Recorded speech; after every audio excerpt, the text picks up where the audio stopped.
Au Soudan, plus de 400 enfants sont arrivés le mois dernier dans le camp de Tawila, séparés de leur famille, alors qu'ils fuyaient les violences dans l'ouest du Darfour. Selon le Conseil norvégien pour les réfugiés qui tire la sonnette d'alarme.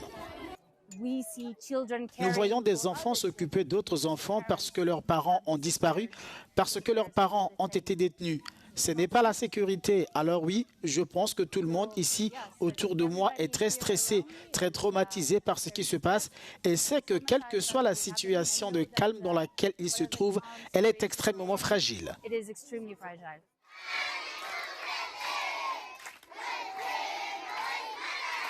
Bien qu'ils bénéficient d'un soutien psychologique de la part des travailleurs humanitaires dans le camp, ces enfants restent traumatisés.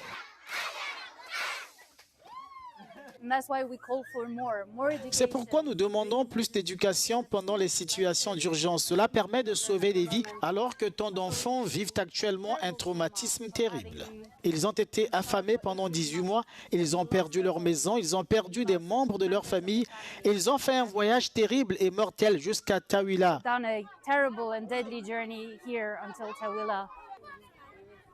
Progressivement, ces enfants s'habituent dans leur nouvel environnement, même si au départ, leur intégration n'a pas été facile, comme le souligne Nida, qui vit dans le camp. Lorsqu'ils sont arrivés ici, leur état était agressif.